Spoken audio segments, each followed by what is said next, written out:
नमस्कार, स्वागत है एक नए वीडियो में। आज हम बात करेंगे वीआईपी इंडस्ट्रीज़ के बारे में। Q2 रिजल्ट्स आ चुके हैं वीआईपी इंडस्ट्रीज़ के और कोशिश करेंगे थोड़ा सफारी से भी एंगेज करने का कि इनके पीयर है, इनका लिस्टेड कॉम्पिटिटर है, लिस्टेड पीयर भी है।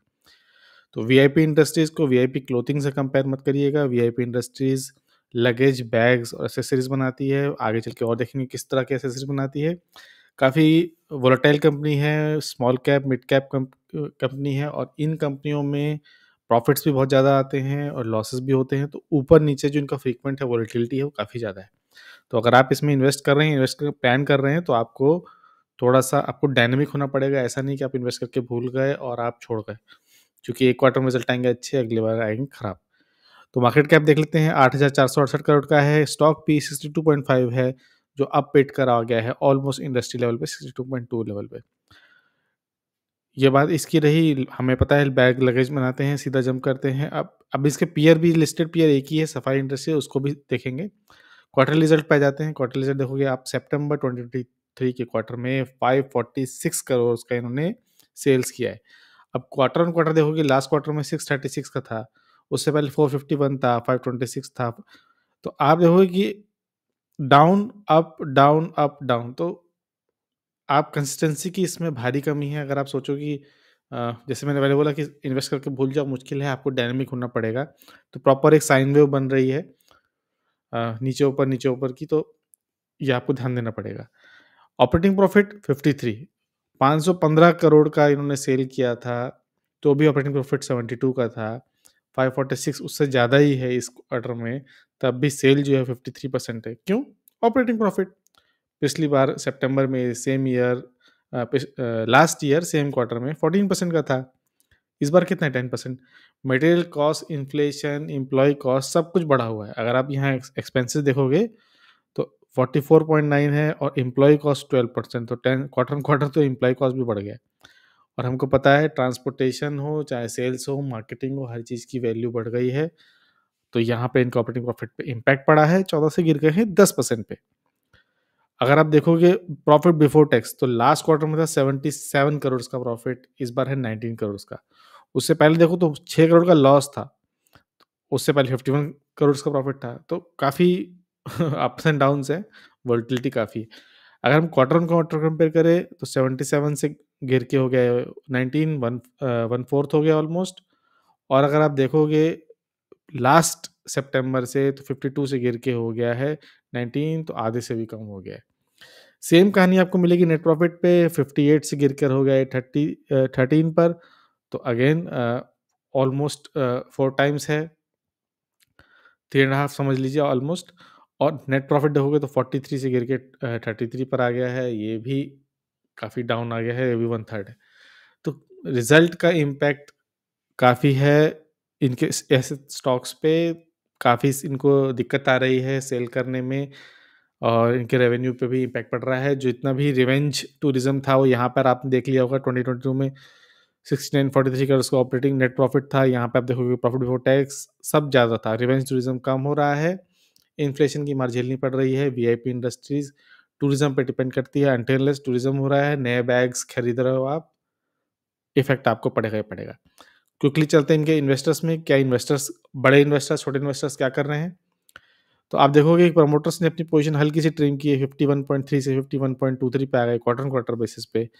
अगर आप एफआईआईज़ को देखोगे तो 8.95 से इस क्वार्टर में आ गए 7.76। यहाँ देखिए शुरुआत में देखिए दिसंबर में 3% इनका सिर्फ एफआईआईज़ का स्टेक था, वहाँ से बढ़ा के 9.3 तक लेके आए। जब इनको वैल्यू नहीं दिखी, इन्होंने वैल्यू अपनी पोजीशन ट्रिम करने लगे और अब ये 9.3, 9, 8.95, अब 7.76 पे आ गए। तो अच्छी खासी ट्रिम की है। डीआईएस को देखिए, डीआईएस ने तो ऐसे उठा के फेंका, ऐसे दूध में पड़ी मक्खी, 20-21% से ऑलमोस्ट 14.7% पे आ गए हैं। तो 21% से 15% पर आ गए हैं विद इन 1 क्वार्टर, तो अच्छी खासी सेलिंग की है। और वहीं पब्लिक को देखिए 18.94 से जंप करके 26% पे आ गए। तो क्लियरली जंप है यहाँ पे 8% का। पब्लिक कूद पड़ी है, शायद उनको लग रहा था कि अच्छा रिजल्ट आएगा, प्रॉफिट होगा, लेकिन ऐसा हुआ नहीं। वीआईपी इंडस्ट्रीज की इन्वेस्टर प्रेजेंटेशन देखते हैं, वहाँ ये क्या बता रहे हैं। अगर इनका पोर्टफोलियो देखोगे तो हार्ड लगेज बनाते हैं, ये सॉफ्ट लगेज जिसमें ऊपर आपने देखा होगा ट्रॉली बैग टाइप का रहता है, डफल बैग्स जो आप कैरी करते हो, हैंड बैग्स और बैकपैक्स जो होते हैं, जो लैपटॉप वगैरह है, छोटे सामान कैरी करने के लिए हम यूज़ करते हैं। ये स्लाइड मुझे बहुत इंटरेस्टिंग लगी इनकी, जहाँ ये रेवेन्यू परफॉर्मेंस दिखा रहे हैं ब्रांड्स और कैटेगरीज़ का। H1 मतलब first half, H1 last year financial year 23, financial 24। तो अब देखोगे जनरल ट्रेड जो है उसमें डिक्लाइन है 23 से 22%। रिटेल ट्रेड में देखोगे तो वहाँ 11 से 10%। मॉडर्न ट्रेड देखोगे 26-27%, यहाँ थोड़ा-सा इंक्रीज़ है। ई-कॉमर्स, इनको जो जंप मिल रहा है वो सिर्फ़ ई-कॉमर्स से मिल रहा है 15 से 21%। बाकी सभी में जगह डिक्लाइन है। आप देखोगे सीएसडी कैंटीन जो होती हैं डिफेंस की, वहाँ देखिए 12 से 9% हो गया है। इंस्टीट्यूशन 7 से 6%, इंटरनेशनल 5 से 4%। तो सिवाय ई-कॉमर्स के हर जगह इनको डिक्लाइन मिल रहा है। अब इनके अपने ब्रांड्स भी देख लेते हैं, जहाँ कार्ल्टन नाम का ब्रांड है इनका, वो 5 स्टेबल है, 5 से 5%। वीआईपी ब्रांड से जो बेचते हैं वो 24 से 20% गिर गया है। स्काई बैग्स काफ़ी ट्रेंडी बैग्स होते हैं, 31% स्टैग्नेंट है, 31% लास्ट फर्स्ट हाफ के कंपेयर करें तो। फिर इनकी प्रीमियम और मास प्रीमियम की जो कैटेगरी है उसमें 60 से गिर के 56 आ गया है। एरिस्टोकैट आपको याद होगा, बहुत पहले अटैची आती थी एरिस्टोकैट की, अगर आपको याद हो तो वेल गुड। तो एरिस्टोकैट और अल्फा इनकी जो ब्रांड्स है वो 36 से बढ़ के 59% हुए हैं। तो ये मिड टियर ये लोग बाय करते हैं या थोड़े से और थोड़े मिड से थोड़ा ऊपर बाय करते हैं, तो इसमें यहाँ इंक्रीज़ आपको देखने को मिला है। अगर आप इनका देखोगे कैप्रीज़ जो कि विमेन लग्ज़री हैंडबैग ब्रांड इन्होंने लॉन्च किया है, वहाँ भी 4% स्टैग्नेंट है first half last year, first half ये। तो डिक्लाइन मिल रहा है। सिमिलरली आप कैटेगरी वाइज़ भी देख सकते हो, जो हार्ड लगेज, सॉफ्ट लगेज भी देख रहे हो, 49 से 50, 27 से मेनली 76-75% अपराइट इनका है। डफल बैग्स स्टैग्नेंट हैं। बैकपैक्स में थोड़ी-सी वैल्यू बढ़ी है, लेडीज़ हैंडबैग स्टैग्नेंट है, जो हमने देखा कैप्रीज़ में। तो इनको ब्रांड्स इनके हैं और नोन ब्रांड्स भी है, तब भी इनको सेल करने में दिक्कत हो रही है, एक्सपैंड करने में दिक्कत हो रही है, मेंटेन कर रहे हैं बड़े मुश्किल से। जहाँ लिख रहे हैं, जहाँ ये रीज़न बता रहे हैं कि इंटरनेशनल बिज़नेस जो है वो सफ़र हुआ है, स्लो डाउन मिडल ईस्ट और increase in China supply. China सामान ज़्यादा बेच रहा है, चाइना के सामान सस्ते भी होते हैं, तो उनको इनका इम्पैक्ट पड़ रहा है और इसीलिए इनकी सेल जो है उतनी बढ़ नहीं रही है और ऑपरेटिंग प्रॉफिट पे भी मार पड़ी है, क्योंकि जब चाइना सस्ता अटैची सस्ते बैग्स उतार देगा तो इनको भी दिक्कत होगी। अब एक छोटी-सी स्लाइड देख लेते हैं कि क्या कर रहे हैं ये स्टूडेंट ट्रैवल सीज़न को कैपिटलाइज़ करने के चक्कर में हैं, जहाँ इनको बड़े bags, trolley bags, duffel bags, back to college, अब वर्क फ्रॉम होम भी अब खत्म होने को आया है, वर्क फ्रॉम ऑफिस शुरू हो रहा है, तो वहाँ भी बैकपैक्स की ज़रूरत पड़ेगी, तो वहाँ भी अपने बैकपैक्स और कॉलेज स्टूडेंट्स को टारगेट कर रहे हैं। इसके अलावा इन्होंने कैंपेन चला रखा है, उसके बारे में बता रखा है। इसके अलावा अपने न्यू तरह के डिज़ाइन और लगेज, सॉफ्ट लगेज और बैकपैक्स दोनों लॉन्च किए हैं, उसको भी अब आगे चल के एडवर्टाइज़ करेंगे। इसके अलावा इन्होंने और भी प्रीमियम कैटेगरी में भी अपने बैग्स लॉन्च किए हैं, स्काई बैग्स के भी लॉन्च किए हैं। स्काई बैग्स जनरली ट्रेंडी भी होते हैं, आपको देख के पता चलता है कि ये स्काई बैग कैटेगरी का है। अच्छा ब्रांड है। मेरे को तो होप थी कि अच्छा सेल आएगा, बट उतना दिखा नहीं। इसके अलावा ये अपने डिजिटल प्लेटफ़ॉर्म कुछ इन्फ्लुएंसर और इंस्टाग्राम्स के थ्रू कर रहे हैं। मैं देख रहा था कुछ इन्फ्लुएंसर के थ्रू भी किया है, लेकिन मैं उन इन्फ्लुएंसर को जानता नहीं। उस ज़रूरी नहीं कि आप सबको जानते हो, बट इ इस तरह से अपना ये ब्रांड्स को प्रमोट कर रहे हैं और कैटेगराइज़ कर रहे हैं, अलग-अलग तरीके के प्रिंट डिजिटल कैंपेन के साथ। अब उसके मुकाबले अब अगर आप सफारी इंडस्ट्रीज़ को देखो, अब हम सफारी इंडस्ट्रीज़ में आ गए हैं। सफारी इंडस्ट्रीज़ ने क्वार्टर ऑन क्वार्टर तो थोड़े से वीक है, लेकिन ईयर ऑन ईयर देखिए 314 करोड़ की सेल थी, यहाँ 370 की है। 42% का ऑपरेटिंग प्रॉफिट था और वो हो गया 63%। ईयर ऑन ईयर जंप है। हाँ, क्वार्टर ऑन क्वार्टर ज़रूर डिक्लाइन, लेकिन ईयर ऑन ईयर अभी भी जंप है और इनके ऑपरेटिंग प्रॉफिट मार्जिन भी 17 है। अगर आपको वीआईपी के नहीं याद है, आप स्किप कर गए हो, तो मैं बता दूँ तो वीआईपी के ऑपरेटिंग प्रॉफिट मार्जिन जो हैं वो 10% पे आ गए हैं। लास्ट ईयर 14 से 10 पर आ गए, लेकिन अब सफारी देखोगे तो 13 से बढ़ के 17% पे आ गए हैं और ईयर ऑन ईयर इनका प्रॉफिट भी है 35 से 52, 26 से 40। तो सफारी में ग्रोथ दिख रही है क्लियरली, लेकिन वीआईपी में नहीं दिख रही है। अब वीआईपी का चार्ट खोल लेते हैं, या मार्केट ओपन आवर्स में है।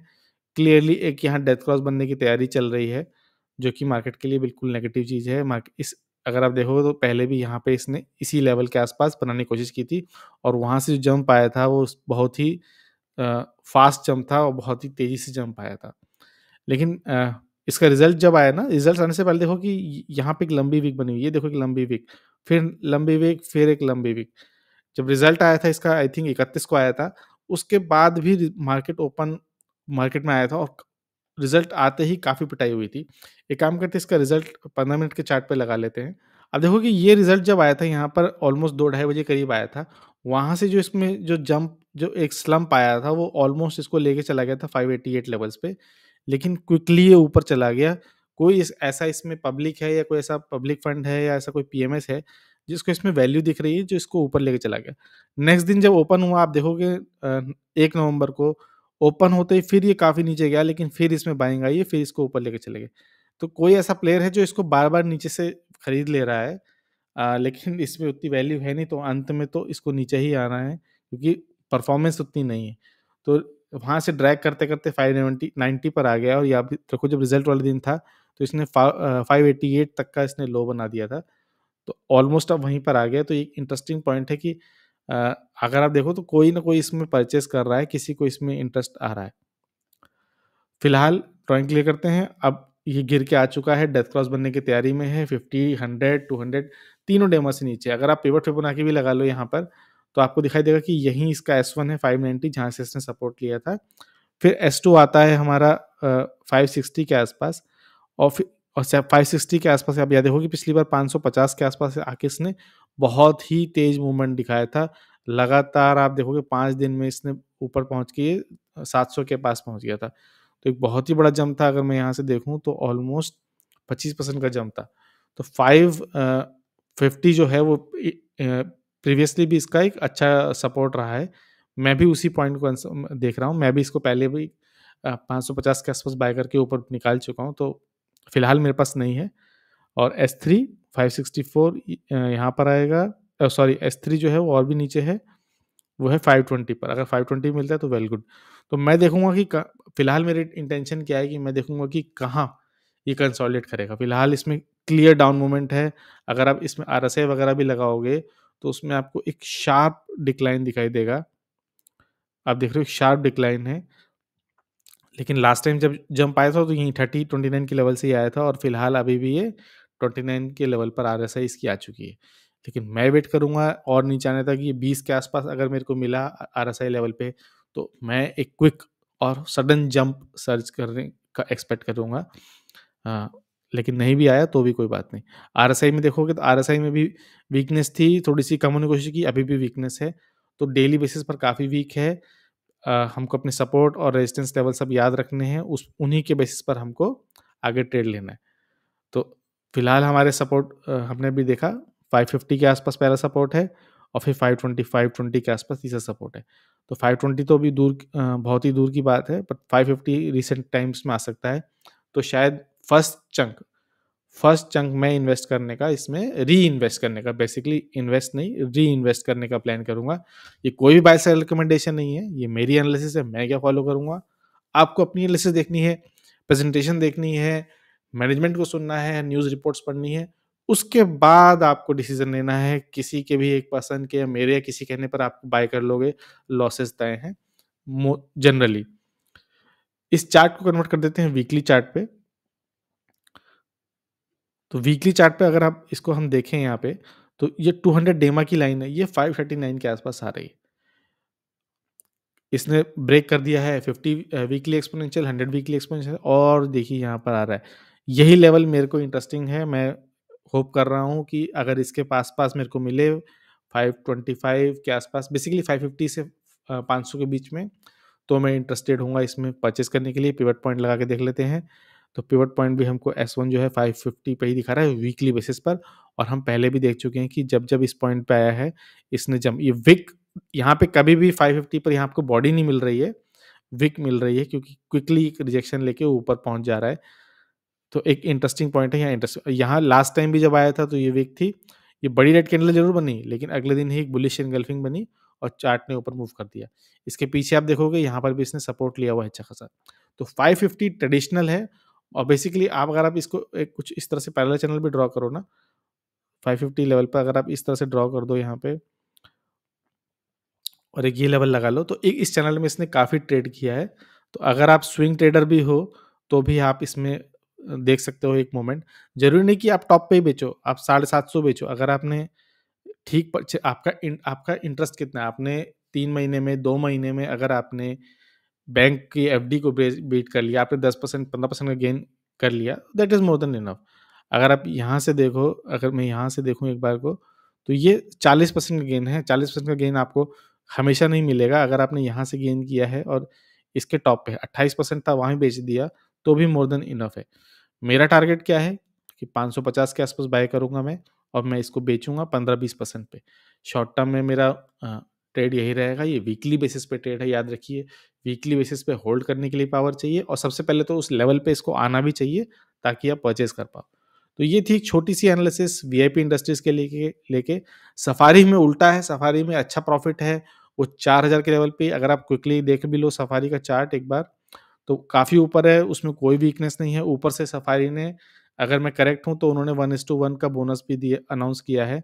1 शेयर के बदले आपको 1 शेयर फ्री मिलेगा, और इसका प्राइस जो है वो भी हाफ हो जाएगा, फ्री कुछ नहीं होता है। ये 4150 से गिर के 2000 की रेंज में आ जाएगा। तो आपको देखना है कि आपको स्कोप कहाँ दिख रहा है। वीआईपी का फाइनेंशियल थोड़ा-सा खराब है, सफारी का फाइनेंशियल अच्छा है। वीआईपी में एक मौका है जो आपको क्लियर दिख रहा है। सफारी में आपको कंटिन्यूअसली अपना स्टॉप लॉस जो है वो ऊपर ट्रेड करना पड़ेगा। लॉन्ग टर्म पे दोनों कंपनी अच्छी हैं। वीआईपी में आपको डायनामिक होना है, सफारी में आप थोड़ा रिलैक्स होने के चांसेस हैं। तो कैसी लगी आपको एनालिसिस ज़रूर शेयर करिएगा। वीडियो अच्छा लगे तो लाइक शेयर करना है। हम एक नए चैनल है, अगर अच्छा लगी हो एनालिसिस, सब्सक्राइब करने के बारे में सोचिएगा। वीडियो को देखने के लिए बहुत-बहुत धन्यवाद।